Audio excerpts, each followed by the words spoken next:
What if you had a premonition of your own murder? I mean, not just a fleeting thought, but a conviction so strong that you actually paid a lawyer $10,000. Paid them to investigate your death before it even happened. Sounds like something straight out of a movie, doesn't it? It really does. But for John Yelanick, who seemed like just an ordinary single dad from Blairesville, Pennsylvania, well, this chilling premonition tragically came true back in 2006. Yeah, it's one of those cases that really makes you think about intuition. Yeah. How do we even process information that seems, well, totally illogical? Absolutely. And in this deep dive, we're going to unpack the really unique and, frankly, unsettling circumstances around John's premonition. We'll look at the brutal reality of his death and then the investigation. All the twists and turns complicated by relationships, rumors, even potential corruption. Right. All to try and figure out what ultimately led to this gruesome murder. It's definitely a journey through a very dark chapter. But maybe one with some important lessons about how justice can sometimes prevail, even when things look really bleak. Okay, so let's get into it. John Yelanick. He was born February 20th, 1967 in Blairesville, Pennsylvania. And his early life had this real element of tragedy right from the start. His father died in a car accident when John was just a baby, only a few months old. Wow. Yeah, but his mother was apparently incredibly dedicated.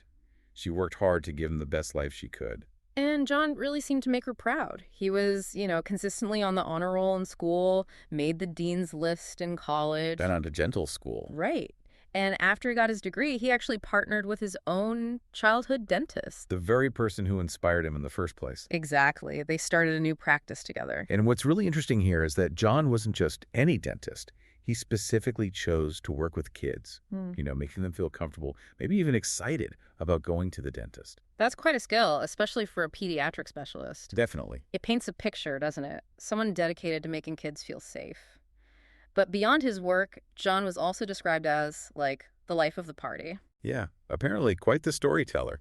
Even though he had this kind of old-fashioned side, loved old movies, old music, never even owned a cell phone. Huh, no cell phone. Interesting. Right, but still very captivating. And this charm apparently attracted Michelle Cameler. He met her when they were in their 20s. He called her the homecoming queen. He apparently said he felt like the bookworm had finally landed the homecoming queen. You can almost hear the smile in that. Totally. Their romance moved pretty quickly. Michelle was divorced with 2 kids, and she showed real dedication early on. She stepped in to help when John's mother got sick with pancreatic cancer. Right when John was trying to get his dental practice off the ground, too. Exactly. So just 2 months into the relationship, he gives her this 2-carat engagement ring. Wow. And then New Year's Eve, 1997, they fly off to Vegas and get married. Quick timeline. And John became a stepfather. Yeah, he embraced it, took the kids to school, activities, all that. But he always wanted a child of his own. So they decided to adopt. Right. They found a little boy in Russia, named him JJ. And John felt his life was complete then. That's what he said. His practice was doing really well. The family moved into this beautiful house, pool, hot tub, bar, the works. It was idyllic. It seemed that way. But after about 4 years, cracks started appearing. Like what? Little things at first, maybe a lack of affection from Michelle. Then rumors started. Infidelity. Both sides. And by 2002, they decided to separate. Michelle moved out with the kids. Okay, so let's jump forward. It's early 2006, about 4 years after they separated. John goes to see his lawyer. Yeah, and this is where it gets really strange. He contacts his lawyer with this truly bizarre request. He gives them $10,000 cash. $10,000. Yeah. With very specific instructions. He told his lawyer, I have a feeling that I'm going to be murdered. Chilling. And if I am, I need you to use this cash to investigate my death. That foresight, paying a lawyer in advance for your own murder investigation, it's just, wow, what was he thinking? Exactly. And he never told the attorney who he suspected. Or why. Nope. Just this incredibly strong feeling. He was convinced he'd be murdered. And even worse, he thought the police would likely never find his killer. Yeah, he believed it would be covered up, like no evidence left behind. Did his friends or family have any idea why he felt this way? Or did it seem to come out of nowhere? That's a really good question. And the investigators definitely asked that. He didn't name names to the lawyer, but apparently, to his inner circle, he'd expressed fears about someone specific, someone connected to law enforcement. Ah, okay. That adds another layer. It does. But what's just profound here is The certainty he felt, that premonition, and the fact that he tried to set up his own investigation, basically, from beyond the grave. It really does sound like that. Like he deeply distrusted the official channels. And tragically, horribly, his premonition came true. It did. April 13, 2006, just a few months after that meeting with his lawyer. John's 9-year-old neighbor, Zachary, comes over. He was looking for John's son, JJ, to see if he could play. And as Zachary walks up the driveway, he sees something wrong. Broken glass. Blood on the front steps. Oh, no. And a glass panel on the front door is shattered. He peeks inside. And sees John. Sees John lying motionless on the floor. His throat slit from ear to ear. For a 9-year-old kid to find that, unimaginable. Absolutely horrific. Zachary runs home, gets his older brother, they call 911. Within minutes, the place is swarming with first responders, police. But the initial call wasn't even for a murder, right? No, the initial dispatch was for a possible heart attack. Yeah. So when the police arrived and saw the scene, they were completely shocked. Because this was clearly not a heart attack. Not even close. It was incredibly violent. Blood everywhere, carpet, walls, by the door. You mentioned it was even dripping through the floor into the basement. Yeah, dripping into the basement. It was a brutal scene. And the forensic pathologist, Dr. Cyril Wecht, he's a big name. Very high profile. He consulted on the JFK assassination, other major cases. And what did she say? He called it one of the most violent deaths they had ever seen. That level of brutality just screamed rage or some intense personal motive. It tells you something about the killer's state of mind. Definitely. So, as forensics started collecting evidence, detectives talked to the neighbors. And they heard things. They did. One neighbor reported hearing a loud argument around 1:30 a.m. the night before. Heard John screaming, "I'll never loan you money again." Okay, so the money angle again. Right. And then, disturbingly, other neighbors heard, well, they described them as pig noises and squeals coming from the house around the same time. Pig noises, that's incredibly disturbing, chilling. It really is. It just paints this picture of sheer terror, of violent struggle. So that loaned money lead seemed promising at first. It did, because John was known to be generous. So police looked into two main people initially. First was Melissa Hughes. Right, a high school friend. John had loaned her about $15,000 for a bakery she wanted to start. And there were rumors of an affair. Yeah, complicated by the fact her husband, Tom, who was actually Zachary's father, the boy who found John, was in the Navy and away a lot. But Tom was cleared. He was. The bloody boot print found at the scene wasn't his size. Plus, he passed a polygraph, seemed genuinely devastated about John's death. Okay, who else? Then they looked at John's cousin, Tracy Jacobs. John had given him $20,000 for a lawn mowing business. And Tracy said... Tracy claimed it was a gift, not a loan. He also passed a polygraph test. So those money leads kind of fizzled out? They did, which forced detectives to pivot, to look elsewhere. And as they dug deeper into John's life, something right there at the crime scene pointed them in a new direction. Exactly. Because lying on his coffee table... The divorce papers. Yep, John's divorce papers covered in his blood. They were set to be signed the very next day. Even though they'd been separated for years. Right. That detail immediately shifted the focus onto potential motives related to the divorce. And the financial implications. Because Michelle, his estranged wife, was getting spousal support. $2,500 a month, which would have ended the moment those papers were signed and filed. And by this point, Michelle had moved on. Yeah, she'd been living with her new boyfriend for 2 years, a guy named Kevin Foley. Who was a Pennsylvania state trooper. Correct. And the history between John and Michelle post-separation wasn't good. No, it was really hostile. Yeah. Escalating hostilities. Michelle had made some serious accusations against John. Like physical abuse against their son, JJ. Yes, which John's friends strongly denied. But she got a court order against him based on it. Even got him arrested. And it didn't stop there. No. Later, she accused him of sexually abusing JJ. But a judge found no evidence. Zero evidence. In fact, the judge suspected Michelle had actually coached JJ, who was only 6 at the time, to make these false claims. Wow. That's quite something. The prosecution later argued Michelle just wanted John out of her life. But she also wanted his money. They had reached some kind of agreement, though, right? In January 2006. They had. Michelle would get 60% of the assets, shared custody. Seems okay on the surface. But the life insurance. But if John died while they were still technically married, forget the 60-40 split. She'd get all the assets. Plus a $1 million life insurance payout. $1 million. Okay, that's a massive financial incentive. Huge. But despite this incredibly strong motive, There was no physical evidence linking Michelle directly to the crime scene. And those boot prints were too big for her. Way too big. Yeah. And she denied any involvement adamantly. So let's go back to the autopsy. Dr. Weck's findings. Right. His analysis painted this terrifying sequence.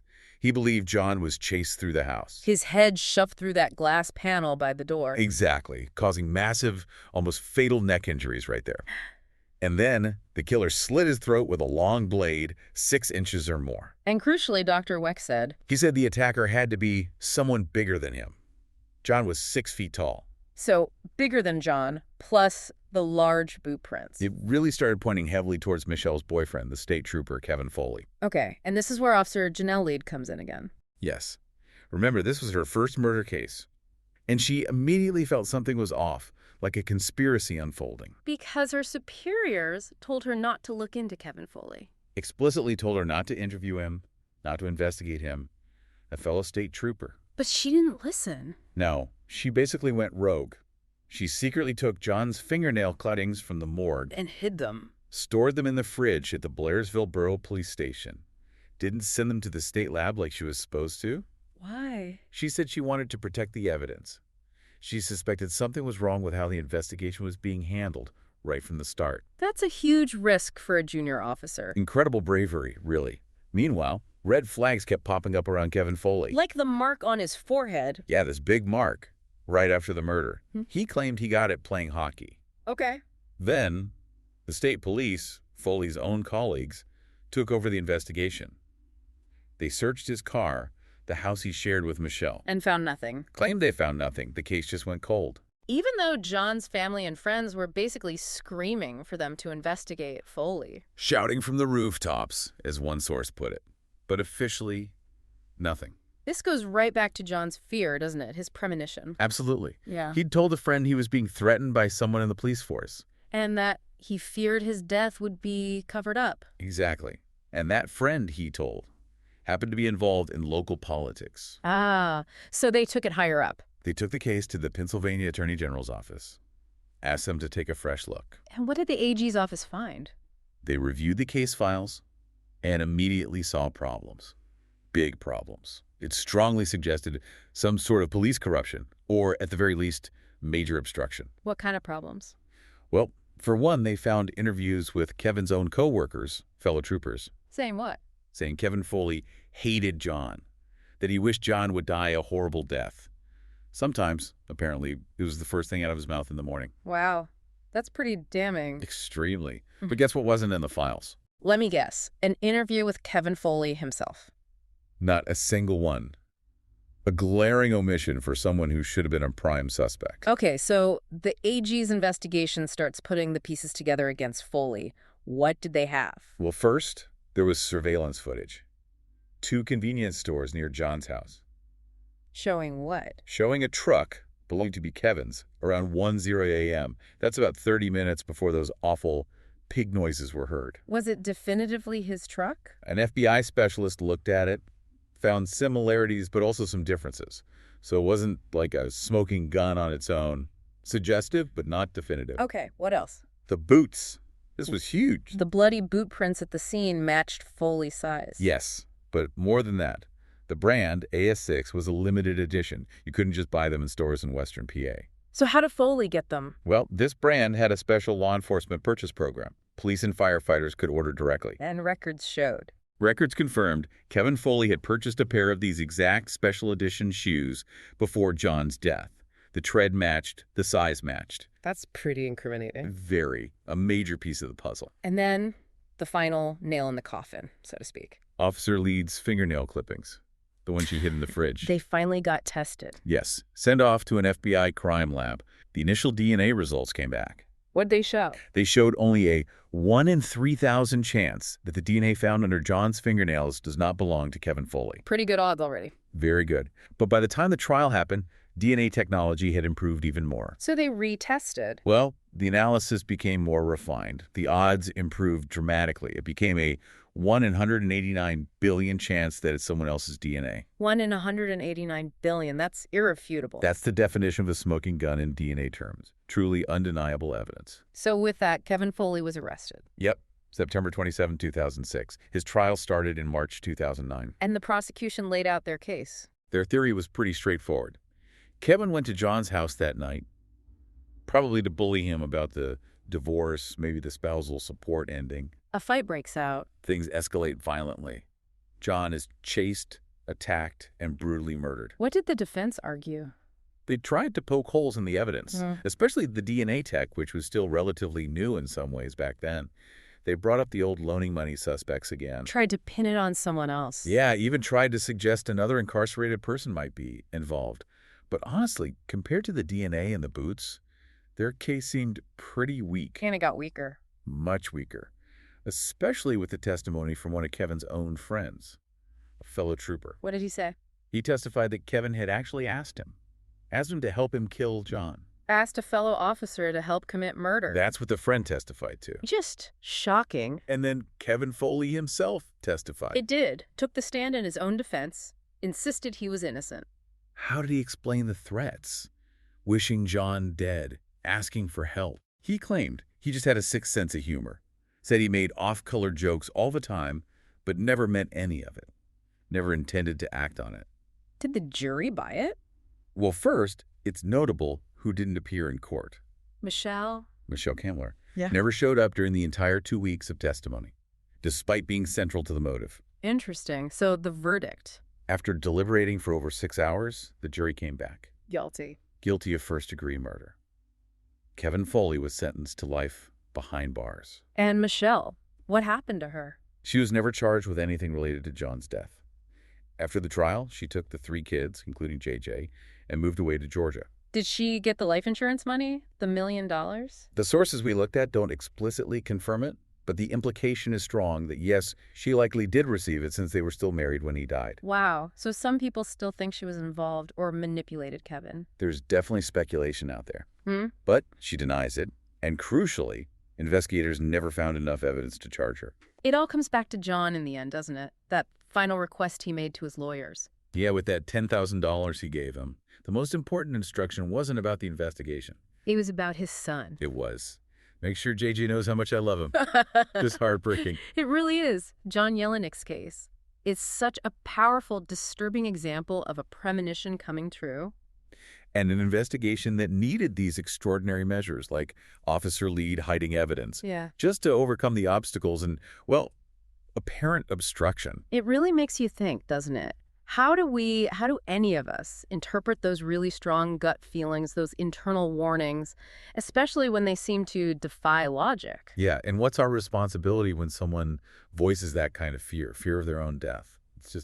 It's a case that leaves you wondering about intuition, about justice, and maybe how much we really understand about either one.